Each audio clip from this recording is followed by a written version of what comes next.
Alors, chers amis, on va rejoindre Madagascar aujourd'hui pour retrouver une personnalité qu'on n'a plus besoin de présenter, donc Christian Thalschaler, hein, qui a fait 50 ou 60 livres. Je ne sais même pas s'il le sait lui-même le nombre, parce qu'il a une production abondante, hein. Il a toujours eu une curiosité en éveil et une longueur d'avance. Et donc, il a énormément œuvré pour une approche holistique, donc une approche globale du patient, enfin à bien des niveaux, que ce soit au niveau de l'approche émotionnelle, de l'approche de l'alimentation, quoi.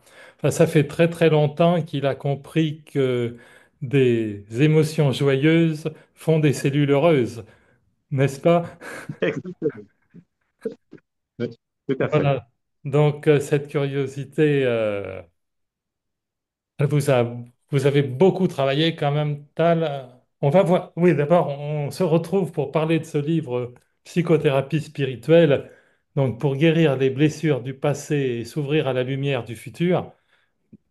Mais en fin de compte, la- ça fait longtemps que vous prêchez donc cette idée justement que des émotions heureuses, de la nécessité d'un travail sur les émotions par rapport à la santé, hein.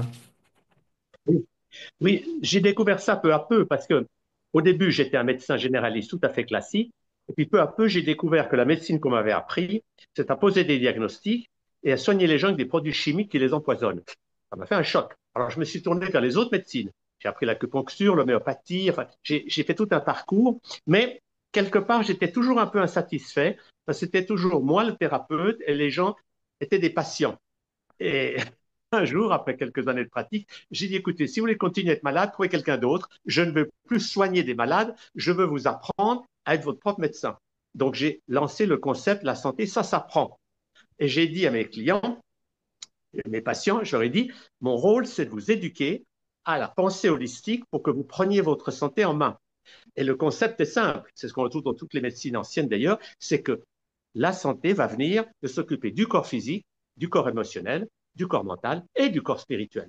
Parce que c'est comme ça que nous sommes faits. Eh ben, Croire qu'on n'est absolument. qu'un corps physique, matérialiste, c'est très très limitant et limité. Et puis les gens qui sont matérialistes, ils ont peur de mourir parce qu'ils croient qu'ils vont tout perdre. Alors que dans la réalité profonde, le corps physique, on le rend à la terre, mais le corps émotionnel, le corps mental et le corps spirituel, c'est des ondes. Donc ils ne peuvent pas mourir. Alors, ce qui m'a poussé dans cette démarche, c'est que j'étais à Genève et puis j'avais pas mal de patients qui avaient fait un peu toutes les thérapies qu'ils pouvaient trouver parce qu'ils avaient de l'argent et puis ça, rien n'avait marché. Ils avaient fait la médecine classique, ils avaient fait la... Enfin, bref, ils avaient un parcours, un dossier gros comme ça et puis ça ne marchait pas. Alors, je me suis dit, il y a peut-être, bien sûr, que d'épauler le corps physique par la naturopathie, le jeûne, etc., c'est important. Apprendre à libérer les émotions, c'est important aussi. Mais je me suis dit, est-ce qu'il n'y a pas dans leur inconscient des éléments qu'ils n'arrivent pas à voir? Parce que c'est comme s'ils sont au rez-de-chaussée, ils aimeraient être heureux, mais dans la cave, il y a des personnages qui sont malheureux, qui sont restés bloqués. Alors, je suis entré dans cette dynamique d'inviter les gens à explorer ce qu'il y avait dans les caves de leur inconscient. Et Un ça m'a... travail, un travail sur les mémoires du passé. C'est ça. Alors, par exemple, un des premiers cas que j'ai eu comme ça, c'était un homme d'affaires. Il avait une douleur en étau autour de la poitrine. Il disait, dès que je respire à fond, il avait une douleur horrible. Donc, c'était vraiment pénible. Tous les examens médicaux étaient normaux et rien n'avait pu le soulager de cette douleur qu'il avait quand il respirait. Alors, je lui dis, on va voir dans le passé. Je le détends, je l'aide à se détendre avec des techniques type sophrologie, je, Peu importe. et une fois qu'il est dans le voyage, ça, tout d'un coup, il me décrit, ah, je suis pendu au bout d'une corde, ah, j'étouffe. Alors je dis, OK, lâchez l'émotion. Et il a vu la scène de l'extérieur. C'est qu'il a vu le corps pendu au bout de la corde. Et lui, tout d'un coup, comme il n'était plus dans cette situation, ah, il respirait. Alors, par acquis de conscience, je lui ai dit, quel est le nom du type qui est là, pendu au bout de sa corde? Il me donne un nom anglais, j'ai oublié. Quel est le nom du guide qui est en haut de la corde? Werner Stauffacher, je me rappelle encore. Et je lui dis où ça se passe. Il me dit c'est à Zermatt, au Cervin. Et quel jour? Le 12 juillet 1912 ou quelque chose comme ça. Et vous Alors, avez retrouvé il sort de la l'historique. séance dans mon cabinet de joie parce qu'il avait pu respirer à fond, enfin. Et puis, il avait débloqué quelque chose dans son inconscient. Alors, il me dit, qu'est-ce que je peux faire pour vous remercier? Ben, j'ai dit, écoutez, allez voir à Zermatt si ça s'est bel et bien passé. Il y a sûrement un registre des guides. Et stupéfait, il m'appelle de Zermatt en disant, oui, à ce jour, il y a bien un Anglais qui est mort pendu au bout de sa corde. Donc, j'ai une sorte de preuve, alors, parce qu'à l'époque, moi, je ne croyais pas aux vies antérieures, à ces choses-là, j'étais très sérieux, matérialiste, mais ça m'a obligé à faire un travail sur la compréhension des personnages qui peuvent rester bloqués dans notre inconscient. Parce que ce que j'ai découvert, c'est que quand on vit une situation trop affreuse, on a trop peur, on est trop en colère, enfin, c'est insupportable, c'est comme si on bloque un personnage, on l'immobilise et on continue à vivre, mais il y a une partie de nous qui appelle au secours dans l'inconscient. Et Et, souvent, la maladie ou les conflits, etc., sont des appels au secours de personnages bloqués, ou dans notre enfance, ou dans d'autres vies. et Parce que qui comprenant qu'il n'y a que le s'interpose, corps. et Chertal, qui Oui, s'interpose avec le flux de vie. exactement. C'était qu'ils appellent au secours. Voilà. L'image que je peux donner, c'est comme si j'ai un beau salon, n'est-ce pas? Les invités sont là, tout le monde est content. Puis tout d'un coup, quelqu'un me dit, écoutez, je m'en vais parce que j'entends des hurlements qui viennent de la cave. Imaginez que je dise, oh, c'est rien, c'est mes 5 enfants que j'ai enfermés dans la cave depuis 6 mois. Mettez des boules qui est et reprenez du champagne. Eh bien, c'est un peu le ridicule de situations dans lesquelles on voudrait résoudre les problèmes à un niveau où ils ne sont pas. Et c'est le drame de beaucoup de gens. Ils font des thérapies, ils font naturopathie, ils font des jeûnes, ils ont fait tout un parcours magnifique, mais ils ne sont pas guéris. Il reste quelque chose de bloqué. Et moi, ça m'a passionné d'emmener les gens dans leur passé pour délivrer les personnages qui étaient restés bloqués. J'ai appelé ça la psychothérapie spirituelle. Parce que le côté spirituel, c'est que pour faire ce travail, il faut pouvoir voyager dans le passé. Et Il ça, c'est les outils du chamanisme. faut Parce que franchir le le tunnel chamanisme, du temps. voilà, d'ouvrir notre cerveau droit. Et quand on ouvre le cerveau droit, on peut voyager dans d'autres dimensions. C'est ce que font tous les chamans. La clé, c'est que tant qu'on est dans l'intellect, on tourne en rond avec nos problèmes et nos soucis. Et ce que j'ai appris et découvert, c'est que si on veut sortir de cet intellect, et là, oui, mais non, mais je ne sais pas pourquoi, l'homme, il faut libérer les émotions à travers le corps. Parce qu'au moment où je libère mes émotions, et bien tout d'un coup, mon corps se détend, mon cerveau droit s'ouvre et je peux faire des voyages. J'ai rien inventé. Jésus l'a dit il y a déjà 2000 ans, en disant le royaume des cieux, qui est l'ouverture spirituelle, est pour ceux qui redeviennent de petits enfants. Parce qu'un enfant de 3 ans, il n'a pas la capacité de bloquer les émotions. S'il est triste, il pleure. S'il est en colère, bref, il vit l'émotion dans toute son intensité. Et c'est cette décharge émotionnelle qui fait qu'après, il s'endort comme un bébé. Enfin, il a une Oui. capacité de libérer les émotions. Le drame dans lequel beaucoup d'entre nous ont été plongés, c'est qu'à partir de 4 ans, nos parents nous disent, oui, ben maintenant que tu as ton intellect qui fonctionne, tu penses et tu réfléchis, tu arrêtes d'écouter la voix intérieure de ton corps de lumière et tu obéis à tes parents. Et là, on est dans le monde du stress. On va faire ce qu'il faut pour plaire aux autres, mais on va perdre la capacité d'être guidé par soi-même. Et ça, après toute l'éducation, la société, une sorte de croyance qu'on nous met sur la tête, il faut se donner de la peine, que la vie est dure, enfin bref. Et tout ça, ça nous fait perdre cette capacité d'être guidé par nous-mêmes. Et le Et, côté passionnant de ce travail, c'est qu'au moment où on va libérer les émotions à travers le corps, j'appelle ça la gestion des émotions, et bien automatiquement, on va pouvoir se détendre. Et une fois qu'on est détendu, naturellement, et ça marche chez tout le monde, le cerveau droit s'ouvre et on peut voyager. On peut voyager dans des mondes merveilleux, des mondes de lumière, rencontrer des anges et des guides, bref. Mais on peut aussi voyager dans le passé. Et ce travail de libération des personnages du passé est vraiment quelque chose de passionnant et d'important, parce que c'est complémentaire. Alors, bien sûr que toutes les autres techniques de la médecine holistique, la naturopathie, enfin, tout ce qu'on peut faire d'autre, a de la valeur. Mais il y a des cas où il faut vraiment libérer ces personnages, parce que tant qu'on ne les libère pas, ils appellent au secours. Et leur façon d'appeler au secours, c'est d'essayer de nous attirer dans leurs émotions. Et alors, ça, je vous donne un exemple. J'ai connu une femme comme ça qui était très révoltée contre la société. Elle avait beaucoup de colère par rapport à tout ce qui était injuste, etc. Et quand elle est remontée dans son passé, elle a retrouvé une vie dans laquelle elle était une guérisseuse chez les cathares. Et les cathares, c'était des gens très ouverts spirituellement, qui enseignaient l'amour, la lumière, que Dieu est à l'intérieur. Mais elle avait des jugements très négatifs envers les autorités ecclésiastiques. Parce que les autorités veulent toujours maintenir les gens dans la peur. Donc, ils n'aiment pas le langage des guérisseurs ou des chamans. Et alors, cette femme, elle ne s'est pas rendue compte que les jugements qu'elle avait contre les gens d'église, un jugement, c'est comme un boomerang que j'envoie et qui revient avec une expérience. Parce que moi, j'ai appris ça des aides spirituelles avec lesquelles je collabore, c'est qu'il n'y a pas de victimes sur Terre. Nous sommes des co-créateurs. Et cette femme, par exemple, elle s'est crue quand les autorités de cette époque l'ont mis sur un bûcher, elle a trouvé que c'était d'une injustice horrible. Donc elle est morte dans une rage noire. Quoi? Moi qui fais que du bien aux gens, j'ai 22 ou 23 ans, c'est injuste. Donc elle est morte en colère. Et bien du coup, la guérisseuse est restée coincée dans les caves de son inconscient. Et maintenant, des siècles plus tard, cette guérisseuse appelle au secours. Et une façon que ces personnages ont de nous appeler au secours, c'est de nous rendre malades. Donc elle avait des problèmes de santé qu'aucune thérapie ne pouvait guérir. Parce que c'était un appel de la guérisseuse qui était en elle. Et quand elle l'a libérée, eh ben, du coup, l'énergie a pu couler, elle a pu récupérer des dons. Moi, ce qui m'a passionné dans ce travail, c'est que on peut comprendre que toutes nos peurs sont des mémoires. Ben, Quelqu'un qui notre a peur corps de l'eau, émotionnel, lui, il ne meurt jamais. non, le corps émotionnel, le corps mental, le corps spirituel ne peuvent pas mourir. Eh oui, Et dans le corps émotionnel, c'est ça qui est très intéressant, c'est qu'il y a des raisons. Par exemple, quelqu'un, je me rappelle d'un homme aussi qui avait peur il ne supportait pas la peinture à l'huile. C'est drôle comme histoire. Il voit un tableau peint à l'huile, il dit ah, moi, dès que je vois un tableau peint à l'huile, ça me rend malade. Bref, il avait un dégoût de la peinture à l'huile. Symptôme totalement inexplicable pour un médecin normal, ce n'est pas une maladie. Il supportait l'aquarelle, mais pas la peinture à l'huile. mais Et c'est quand il est remonté étonnant. dans le passé, il a découvert qu'il avait été un grand peintre du Moyen Âge, riche et célèbre, mais plein de jugements envers ceux qui ne comprenaient pas à quel point il était merveilleux. Et du coup, ces gens qui méprisaient ont fini par l'assassiner.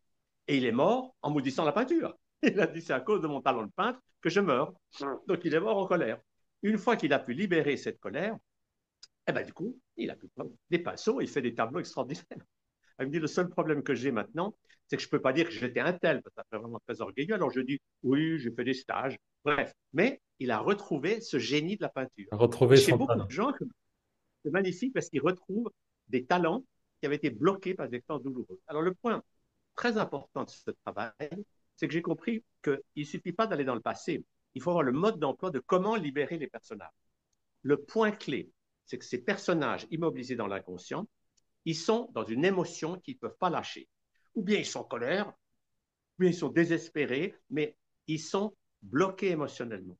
Et alors, il ne suffit pas de les voir puis de leur donner de l'amour et de la lumière. Ça ne marche pas. Il faut vraiment une technique précise qui est, on voit un personnage, on va d'abord l'imiter. Ça s'appelle l'empathie, la compassion des bouddhistes. C'est que si on voit une victime qui est dans son cachot comme ça, toute désespérée, alors on va l'imiter dans la position. On va dire, oh oui, tu souffres. Et la victime va dire oui. Et si on dit à la victime, et tu as de la colère, elle va dire, non, pas du tout, je n'ai pas de colère du tout, moi, je suis seulement impuissant. Parce que les victimes ne sentent plus leur colère. Le guerrier, lui, sent sa colère, mais la victime, elle ne la sent même plus. Alors on va dire à la victime, ah, tu crois que tu n'as pas de colère? Bon.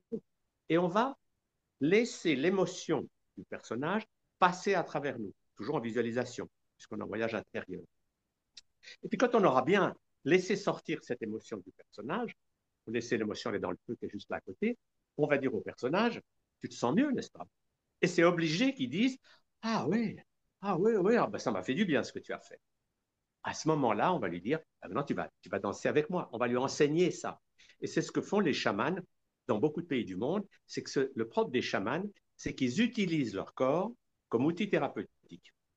Si vous allez chez un chaman, que ce soit au Mexique, en Sibérie ou dans n'importe quel pays, et que vous dites, oh, j'ai mal au foie, et que le chaman voit que votre foie est bloqué parce qu'il y a trop de colère en vous, il va peut-être courir autour de vous en poussant des hurlements et en tapant sur son tambour.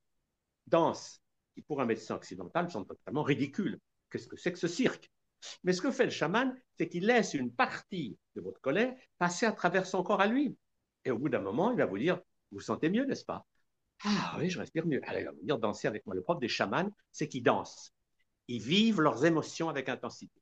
Nous, on l'a vu d'une manière très amusante, c'est qu'on avait pendant 7 années consécutives fait venir des chamans du monde entier, près de Saint-Tropez, pour un festival de 3 jours.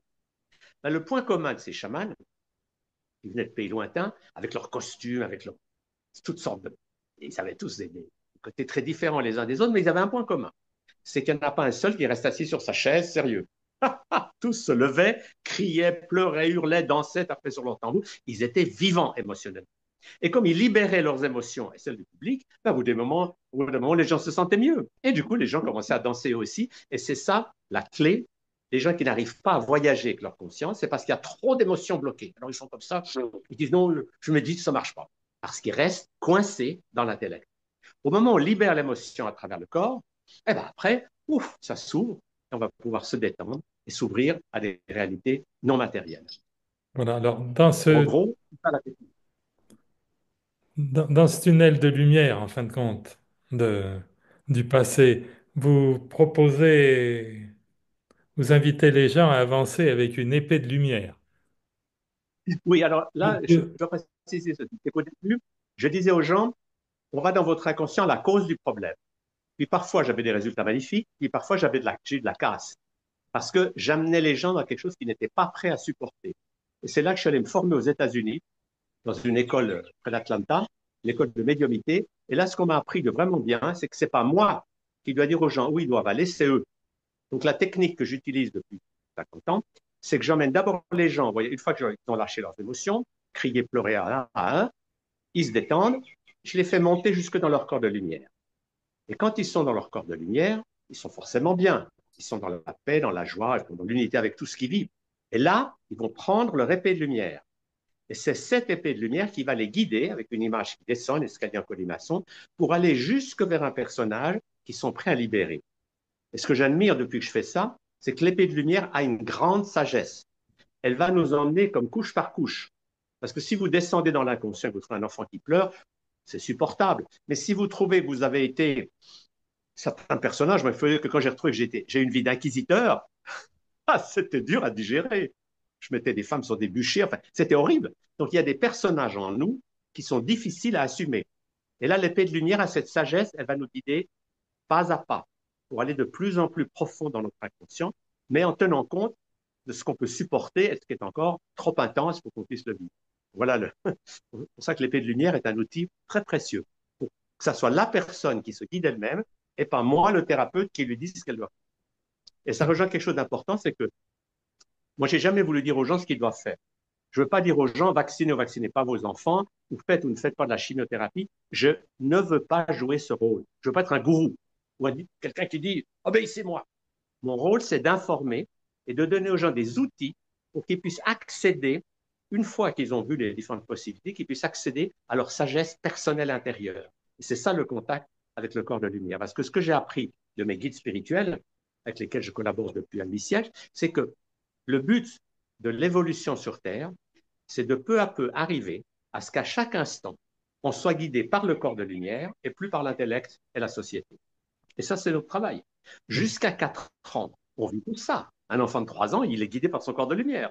Puis à partir de 4 ans, on apprend à jouer le jeu de la société, à vivre dans la peur, dans le stress, le contrôle, bref. Et puis peu à peu, on doit faire ce travail de se délivrer de l'éducation et des croyances sociales pour retrouver cette capacité qui est, c'est moi qui suis guidé par moi-même et plus par les croyances extérieures. Voilà, et puis Et une des prendre, chances que oui, oui, je disais, prendre comment? nos distances aussi avec notre cerveau gauche et sa kyrielle de croyances de limitation. Oui, tout à fait. Alors, moi, la chance que j'ai eue aussi, c'est que quand j'étais un jeune médecin, j'ai un patient qui me dit, vous savez, docteur Chalère, vous devriez venir avec moi voir vivre un peuple qui vit sans conflit et sans maladie. Sans conflit et sans maladie. J'ai dit, mais arrêtez, vous dites n'importe quoi. Tout le monde est malade sur la planète. Alors, le patient me dit, oui, docteur Chalère, ce que vous êtes en train de faire, c'est ce que vous reprochez aux médecins de l'hôpital, qui disent que vos techniques, l'acupuncture, la médecine chinoise ou indienne, ça n'existe pas. Ils l'ignorent et ce qu'ils ignorent, ça n'existe pas. Et vous êtes en train de faire la même chose. Ça Je vous vous a assure, j'ai eu un interpellé. choc. Ah, mais ça m'a. La foudre m'est tombée dessus. J'ai dit, mais vous avez raison. Je devrais vous dire, je ne sais pas. Alors, il me regarde puis il me dit, bien, Chalet, vous évoluez vite. Et alors? Je dis, mais écoutez, si vous me dites que ça existe, et moi, pour l'instant, j'y crois pas, je viens voir avec vous. Et je suis allé voir vivre un peuple qui, sur la même planète que nous, vit sans conflit et sans maladie. Et ça m'a tellement bouleversé de voir ces gens vivre sans conflit, sans maladie, que dans les 25 années qui ont suivi, je suis en à une dizaine à peu près. Et le point commun dans tous ces peuples, ils n'ont pas de loi, ils n'ont pas de chef, ils n'ont pas, enfin, ils n'ont pas les croyances d'obéir à quelqu'un d'autre. Dans ces peuples, chacun n'obéit qu'à lui-même. Mais comme il est relié à son corps de lumière, il va toujours faire ce qui est bon pour lui, bon pour le groupe, bon pour l'humanité, tous les êtres vivants. Donc ils sont guidés de l'intérieur. Et dans ces peuples, vous n'entendez jamais quelqu'un dire à un autre fais ci ou fais pas ça. Ça n'existe pas. C'est extraordinaire. Parce que si un enfant dit oui, mais maman, qu'est-ce que je fais? Je ne sais pas quoi faire. La maman dit écoute, lâche ta peur ou ta colère, va dans ton cœur, relie-toi à ton corps de lumière et tu sauras exactement ce qu'il faut que tu fasses pour être heureux. Et ça, c'est le secret du bonheur. et de la santé. C'est d'être guidé par soi et plus par la société. Mais ça demande un peu de travail pour Oui. se libérer des conditionnements. Ouais. Et après, une fois qu'on a identifié l'histoire, si vous voulez, dans le passé aussi, il faut en fin de compte, faut la transmuter. Oui, alors la technique, moi c'est ce que j'ai appris et que j'enseigne, c'est que c'est capital de faire de la gestion des émotions pour pouvoir éduquer nos personnages. Parce que si je ne sais pas lâcher ma colère ou ma peur, je vais voir un personnage bourré d'émotions, mais je ne saurais pas quoi lui dire. Je vais lui dire, je te donne plein d'amour, mais ça ne marche pas. Il faut que je puisse, d'abord, l'entraînement, c'est je veux vivre mes émotions comme un enfant de 3 ans. Alors souvent, l'exercice que je donne aux gens pour commencer, c'est imaginez que vous avez 3 ans, allez-y, qu'est-ce que vous faites? À 3 ans, on vit les émotions avec une intensité énorme. On crie, on pleure, on hurle, c'est vivant. C'est après, à cause de l'éducation, qu'on apprend à plus rien dire. On va dire, oui, je suis en colère ou je suis triste, mais on ne vit plus l'intensité. Alors, il faut s'entraîner un peu pour réapprendre l'intensité émotionnelle, mais je rajoute agréable. Parce qu'un enfant de 3 ans, il vit sa colère intensément, mais il n'a ni l'idée d'aller tuer quelqu'un, ni de casser les meubles du salon.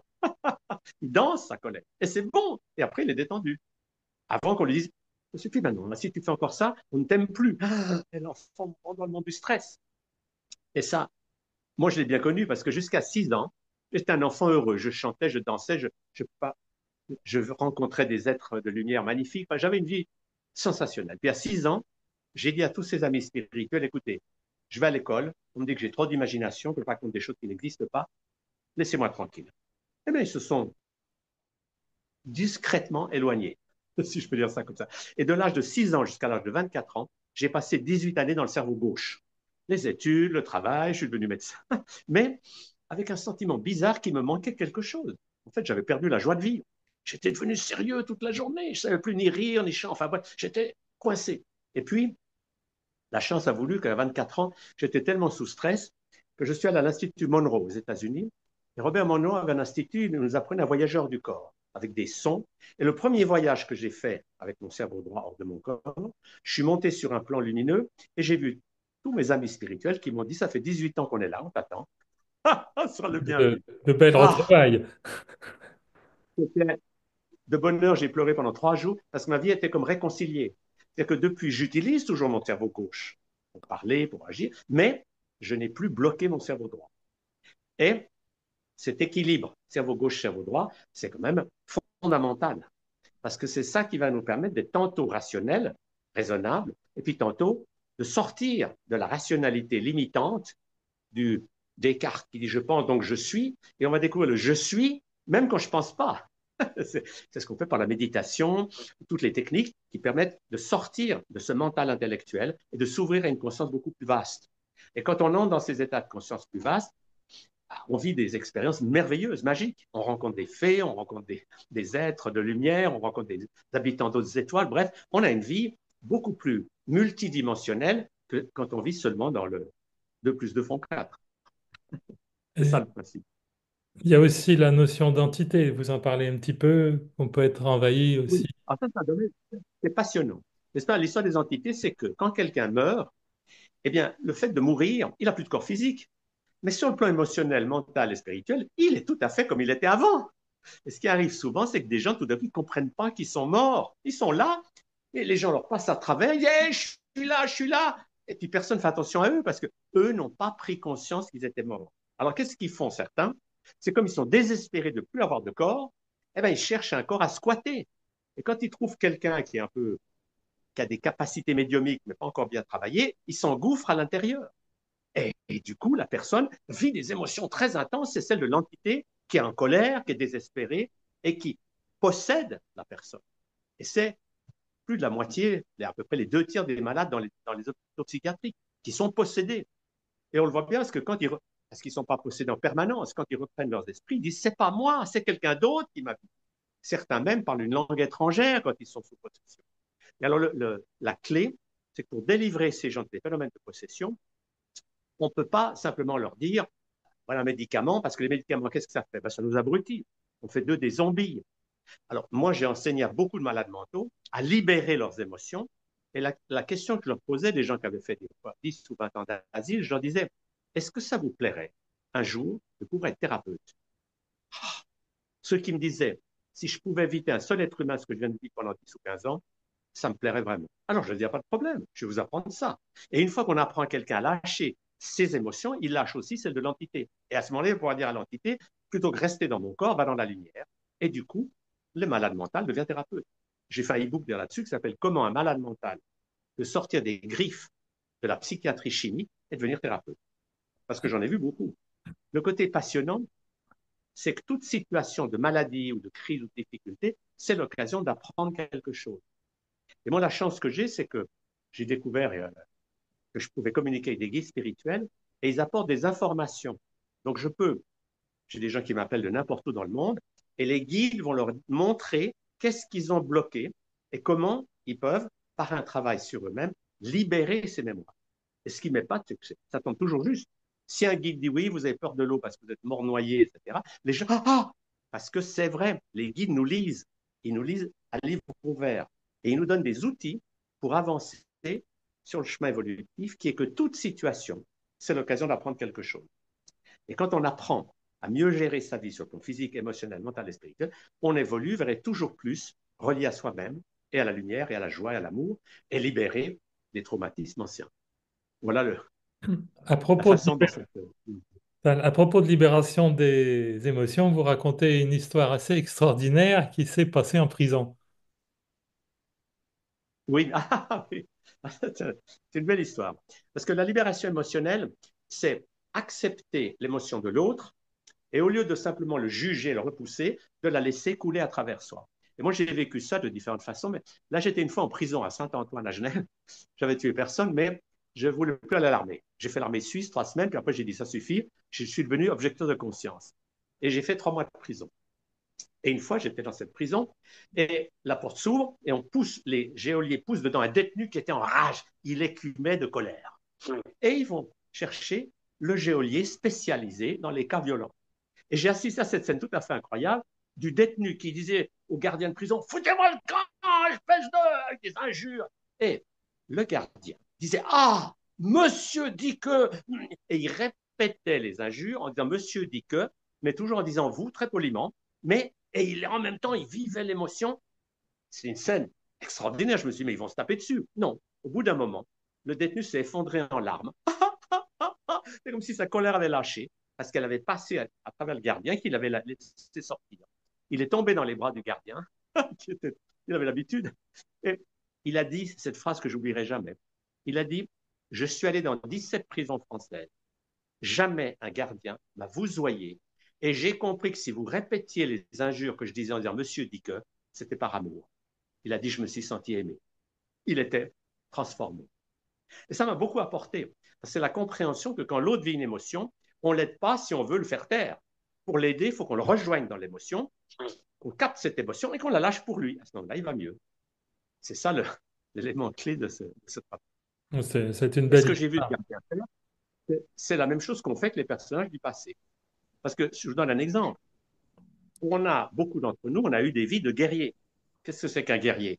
C'est quelqu'un qui est dans son plexus solaire et qui donc trouve, il n'a pas ouvert son cœur, il trouve tout à fait normal et même agréable d'éliminer ses ennemis. Parce que c'est moi-je, moi-je.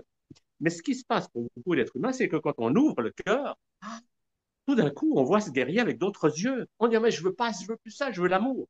Mais au lieu de dire, bon, ben, j'étais un bon guerrier, maintenant je vais devenir quelqu'un d'autre, je vais apprendre d'autres choses, on juge le guerrier, on dit, quelle horreur. Et du coup, on déteste la violence. Mais, du coup, le guerrier reste bloqué dans la cave. Et quand on va retrouver ce guerrier qui est resté coincé comme ça, on va lui dire, oui, regarde, je sens bien ta colère, mais je vais t'apprendre. D'abord, je vais la lâcher pour toi. Et ensuite, je vais t'apprendre à danser ta colère pour que tu sois plus un guerrier qui détruit, mais un guerrier qui guérit. Parce qu'un guerrier qui rit, guérit. C'est un guérisseur. L'énergie de base d'un guérisseur, c'est de pouvoir capter l'émotion de l'autre et la lâcher pour lui, et ensuite de lui apprendre à le faire aussi, s'il est disponible. Donc, c'est une démarche passionnante. Et là où ça m'a beaucoup été utile, c'est au téléphone. Parce que j'avais au début de ma pratique des patients casse-pieds. Vous savez, le genre, oui, docteur Chalère, vous savez, mes douleurs ont commencé en 1938. Ah non, c'était pas en 38, c'était en 37. Ma belle-sœur est arrivée. Et à la fin du téléphone, ces gens m'avaient pollué émotionnellement. Parce que j'étais un gentil docteur, je ne savais pas dire non. Et à la fin du téléphone, j'étais plein de colère, en fait. qui m'avait transmis. Et je me rappelais toujours que ma fille de 4 ans me disait, papa, tu es en colère. Et moi, je disais, pas du tout, je suis très calme. Alors elle me regardait et elle disait, oh là là, ça va être dur de t'éduquer.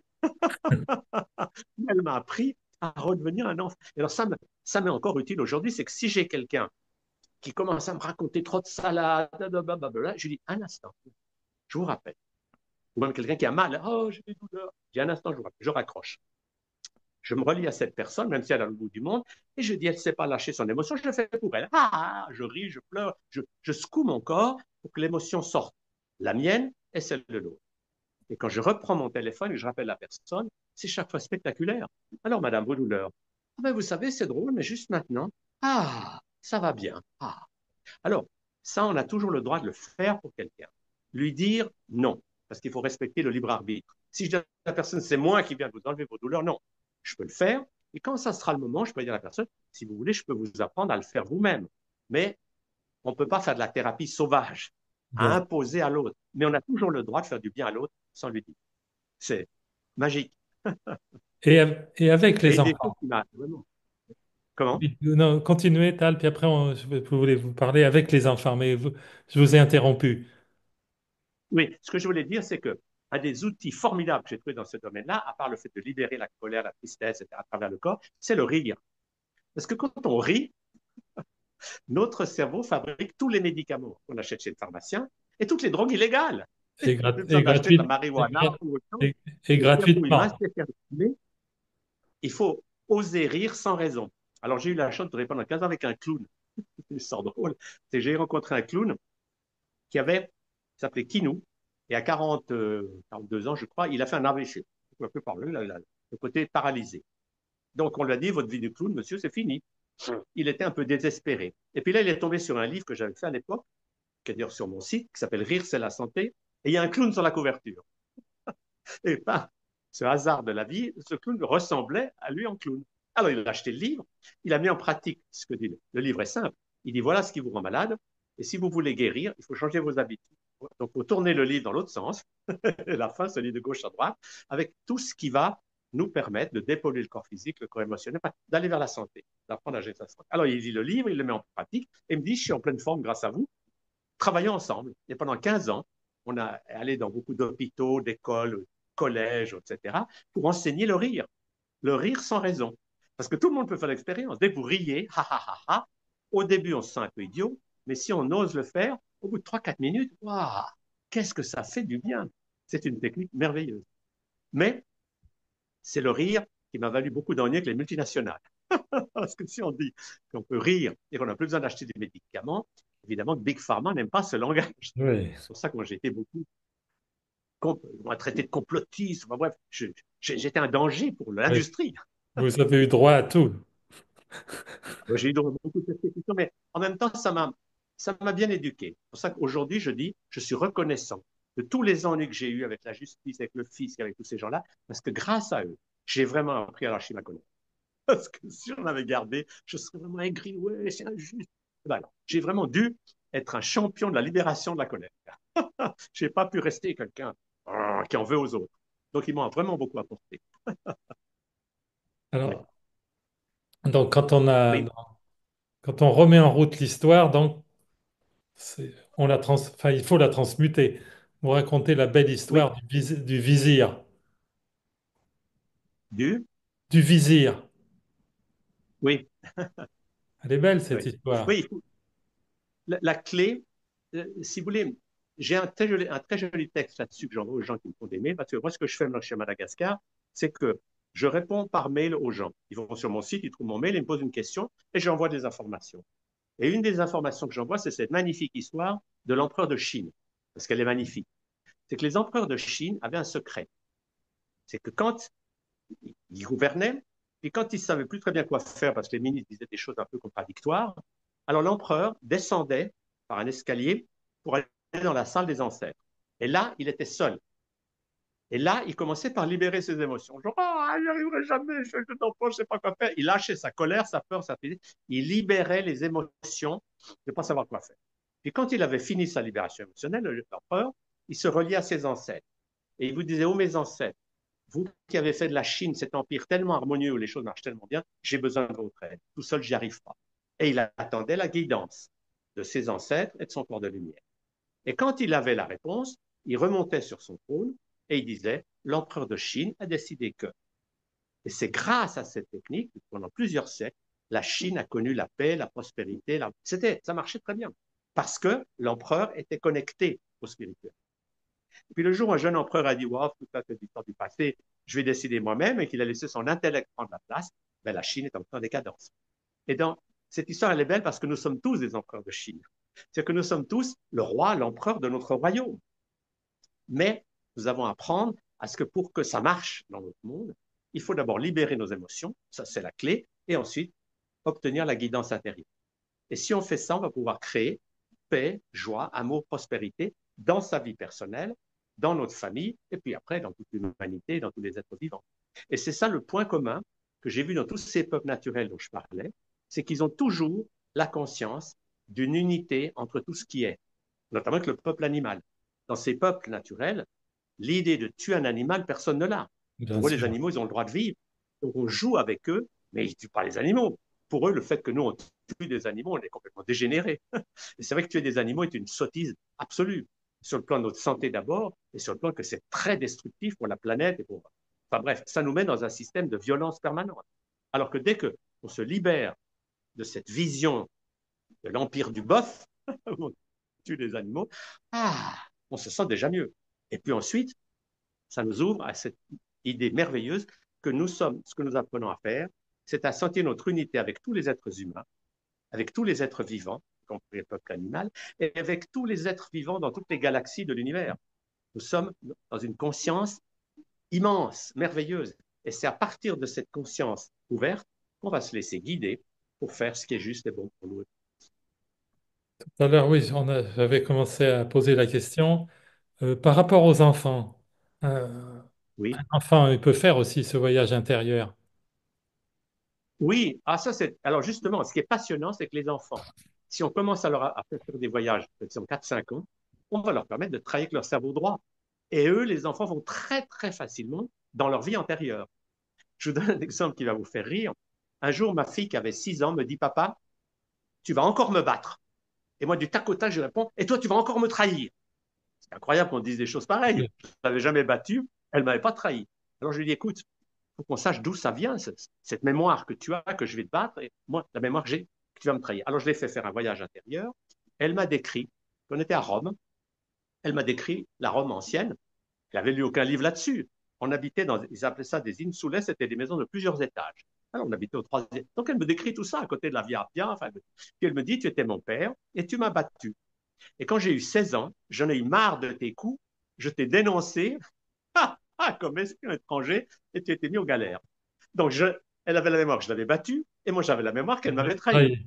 Alors on a ri tous les deux, on est devenus très bons amis. Mais ce sont ces mémoires. Et dans les familles, c'est passionnant de voir que on a des moments, n'est-ce pas, avec nos proches, avec nos maris, femmes ou nos enfants, où il y a des moments, on les aime, puis il y a des moments, mais on a envie de les jeter par la fenêtre. Parce qu'on a des mémoires de conflits qui n'ont pas été résolus. Et c'est bien pour ça qu'on revient, pour essayer de faire mieux que la fois d'avant, de ne pas se remettre dans les conflits du passé. Et là, en voyage intérieur, la chose merveilleuse, c'est qu'on peut retrouver ces situations et on peut les dénouer avec les émotions qu'on lâche, et du coup, les conflits disparaissent comme par Oui. enchantement. C'est vraiment On, un très, très bon dans les on familles. Oui, on libère la charge émotionnelle en oui, même temps qu'on ouvre oui, notre capacité d'aimer. exactement.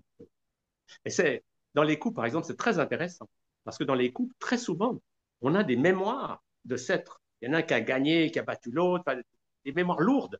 Et alors, on n'a pas envie de recommencer, mais les vieux mécanismes, c'est de vouloir gagner. Il y en a un qui gagne et un qui perd. Et quand il y en a un qui gagne, celui qui souffre est la victime, et après, il se venge. Je vous donne un autre exemple.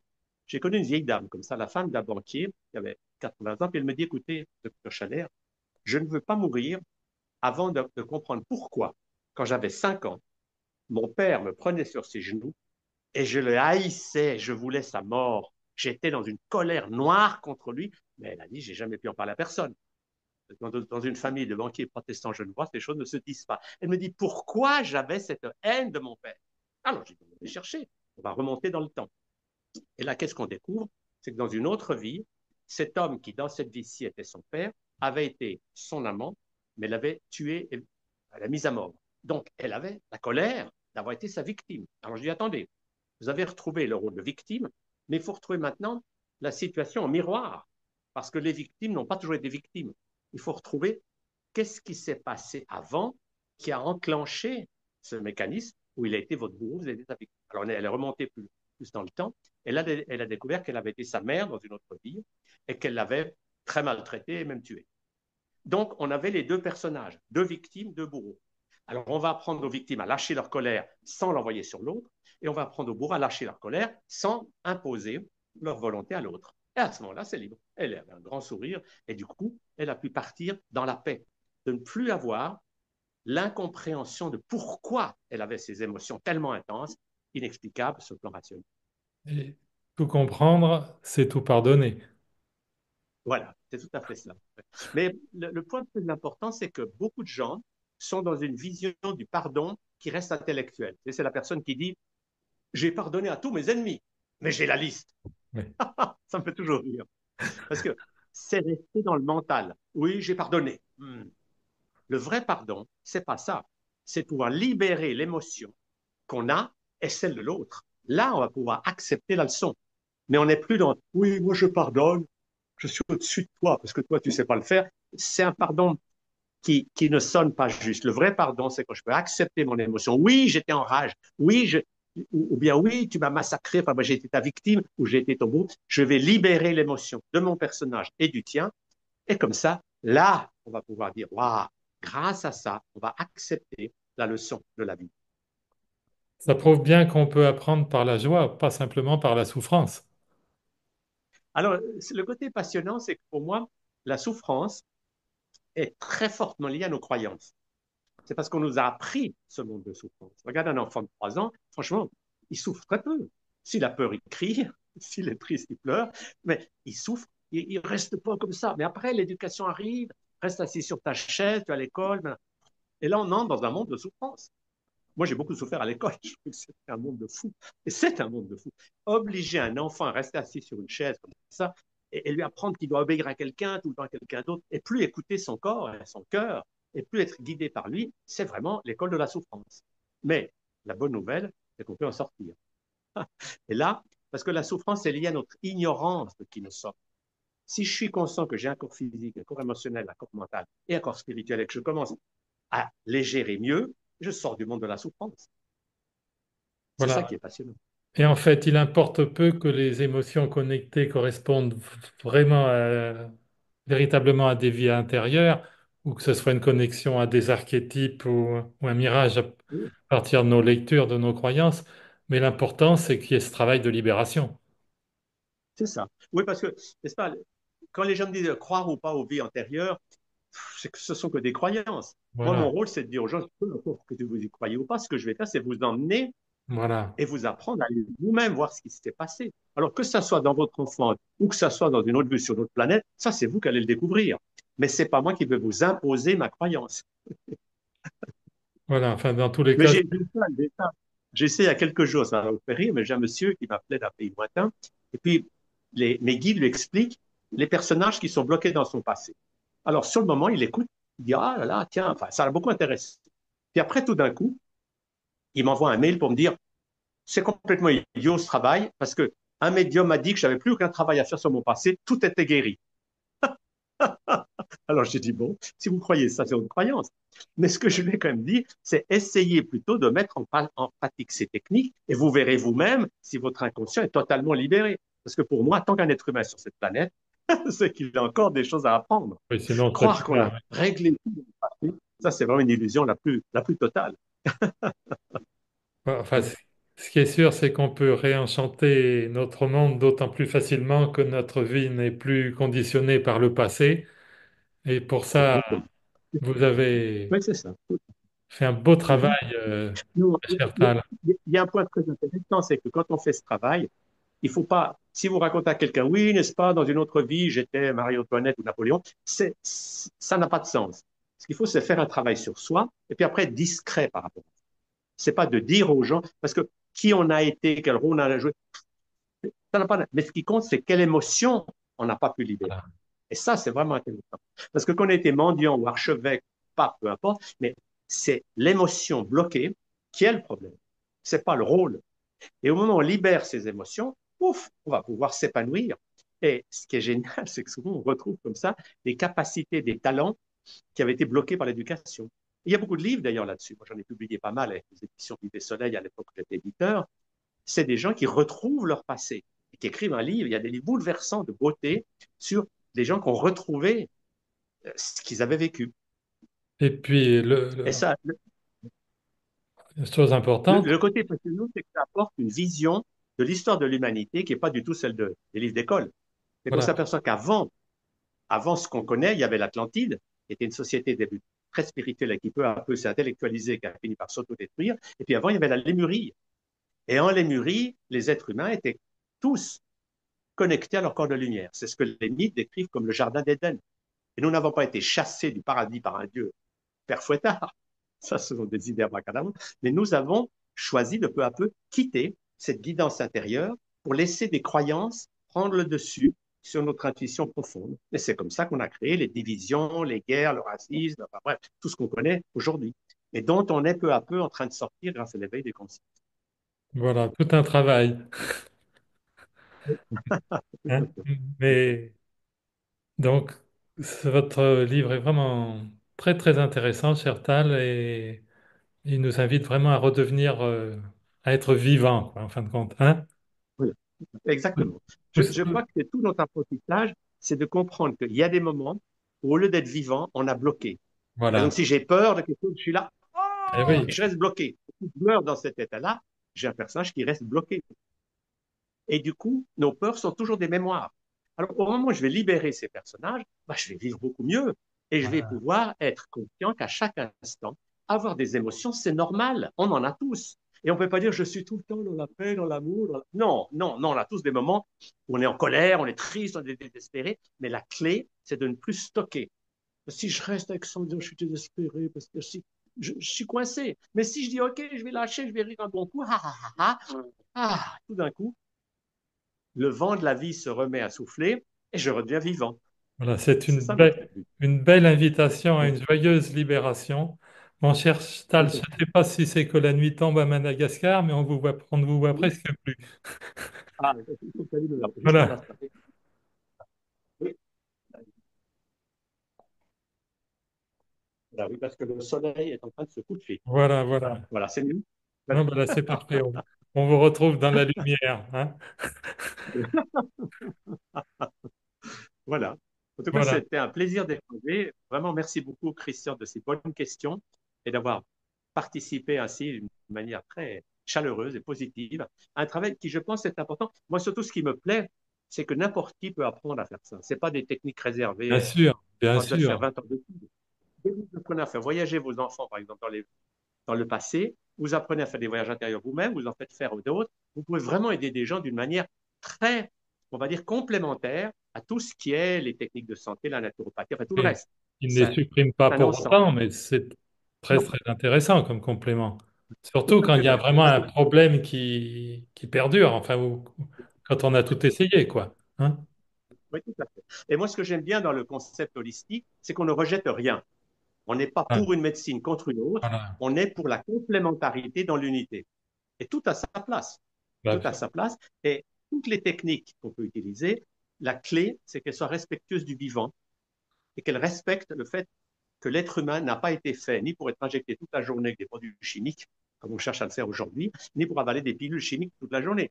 Nous avons en nous des ressources formidables, parce que notre corps est d'une très grande sagesse, mais il faut jouer le jeu de la vie. Et quand on joue le jeu de la vie, physiquement, émotionnellement, mentalement, spirituellement, eh ben, on va vers toujours plus de santé et de bonheur. C'est ça qui est passionnant. Et moi, c'est ce qui me donne beaucoup de joie. J'avais notamment écrit un livre au début de ma pratique qui s'appelle Artisans de leur guérison et que j'envoie un peu dans le monde entier. Si les gens me demandent, parce que n'est-ce pas, les livres, il y a un tas de pays, on ne peut pas les envoyer par la poste. Les gens qui sont à Madagascar, on ne peut pas leur envoyer des livres. Alors moi, je les envoie en pièce jointe. Si quelqu'un me fait une demande, pose une question en mail, je lui envoie un livre en pièce jointe. Et mon livre Artisans de leur guérison, c'est simplement des histoires de gens qui avaient des maladies très graves et qui se sont sortis d'affaires par une démarche holistique. Ah, c'est pas, alors ça, c'est encourageant. Alors, ce que je dis aux gens, par exemple, si vous avez votre père qui est à l'hôpital, et vous lui dites, tu devrais faire ci, tu ne devrais pas faire ça, là, vous êtes en guerre. Alors qu'il faut lui dire, écoute, papa, j'ai un livre là, j'aimerais avoir ton avis.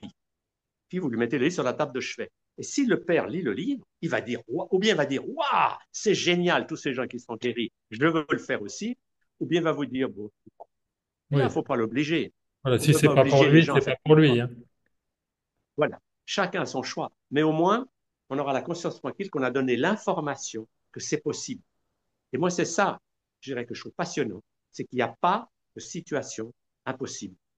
Si un médecin vous dit, vous êtes fichu, vous allez mourir, vous dire merci beaucoup, c'est très gentil, mais je vais en avoir un autre qui a un autre avis. C'est ce que fait le docteur Bernie Siegel. C'est un chirurgien américain. Et puis, il opérait des gens et tout. Puis après, il leur a dit, écoutez, avec votre maladie, il y a 80% des gens qui meurent dans les 3 ou 5 ans. Mais il y a 10 ou 20%, ce que j'appelle les patients exceptionnels, qui se sont pris en main, qui se sont guéris. Dans quel groupe voulez-vous aller? Il en laisse le choix. Et c'est Bien ça la sûr. clé. Et quand on se met à choisir et qu'on choisit d'aller vers la vie plutôt que d'aller vers la tombe, on découvre que la vie est quand même beaucoup plus intéressante et qu'on va pouvoir aider les gens à faire le même chemin. Notre plus grand Voilà. pouvoir reste donc celui de choisir, hein. Tout à fait. Hein, Très donc, bien. un des bons choix que l'on peut faire, hein, donc, cher Tal, c'est de se Oui. procurer votre livre, hein. Donc, pour guérir les blessures du passé, s'ouvrir à la lumière du futur, hein, c'est ça qui est important, s'ouvrir à la lumière du futur, hein. Donc, Oui, moi, je vais vous dire, c'est ce qui me donne beaucoup de satisfaction. Parce que je reçois souvent des mails, genre, je suis au Gabon, j'ai le sida, je vais mourir, j'ai même pas l'argent pour acheter des médicaments. Et moi, je réponds à des gens comme ça. Votre chance, c'est de pas avoir l'argent pour les médicaments, parce que ce qui tue aujourd'hui, c'est pas le sida, c'est les médicaments qu'on vous donne contre le sida. Il faut simplement que vous appreniez que le sida, c'est une maladie comme une autre, et que si vous faites une démarche santé, bah, peu à peu, vous allez vous guérir vous-même. Et la joie que j'ai, c'est que souvent, 3 ou 4 mois après, je reçois un mail, la personne me dit, c'est génial, non seulement je me suis guéri, mais j'enseigne ça maintenant dans mon village ou dans ma ville, parce que les gens deviennent, une fois qu'on est heureux, on a envie que les autres le soient aussi. Donc ça crée une sorte de contagion de oui. bonheur. Et Et puis je crois que c'est ça. La maladie du futur, c'est la maladie du bonheur. quand on est C'est que heureux, des gens heureux et contaminent les autres. bien sûr, puis quand on est heureux, on abandonne la peur. Mais oui, exactement. La peur, c'est ça qui nous détruit. Voilà, C'est la peur qu'on garde. Alors, on peut peut-être finir là-dessus. C'est que pour lâcher la peur, il y a un exercice magnifique, très simple, qui est quand j'ai peur. Vous êtes là, j'ai peur, oui, mais c'est normal que j'ai peur parce que je ne sais pas comment je vais payer. Ouais. Non, alors, qu'est-ce que je fais? J'inspire la peur, je me remplis de peur, et une fois que je suis plein de peur, au lieu de la garder, je tire la langue et je fais un son en laissant mon corps vibrer. Ça fait comme ça.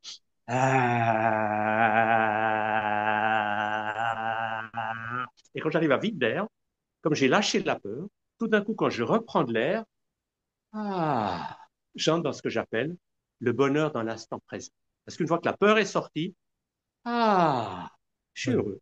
Et là, tout d'un coup, je découvre un bien-être extraordinaire que je ne pouvais pas avoir tant que j'étais coincé dans ma peur. Il me faisait monter dans ma tête, docteur, qu'est-ce que je vais faire? J'ai lâché la peur. Ah. Et là, une fois que la peur est sortie, alors je peux me relier à mon corps de lumière. Et là, je vais sentir cette chose merveilleuse, c'est que la vie ne s'arrête jamais. Et que le flot de lumière qui me traverse, non seulement fait vivre mon corps physique, mais m'apporte des informations pour que je puisse être de plus en plus heureux, de plus en plus conscient et faire toujours plus de bien pour moi. C'est un joli programme. Exactement, quel beau programme. Eh bien, un grand, grand merci, cher Tal, hein. Merci, Merci Merci beaucoup, à tous ceux Christian. qui vont nous Très écouter. sympa l'émission. Merci pour vos commentaires, hein. Voilà. Merci. Donc, je refais voir une Merci dernière beaucoup. fois votre Très livre, bonne soirée. les références. Merci. Voilà, merci, Tal.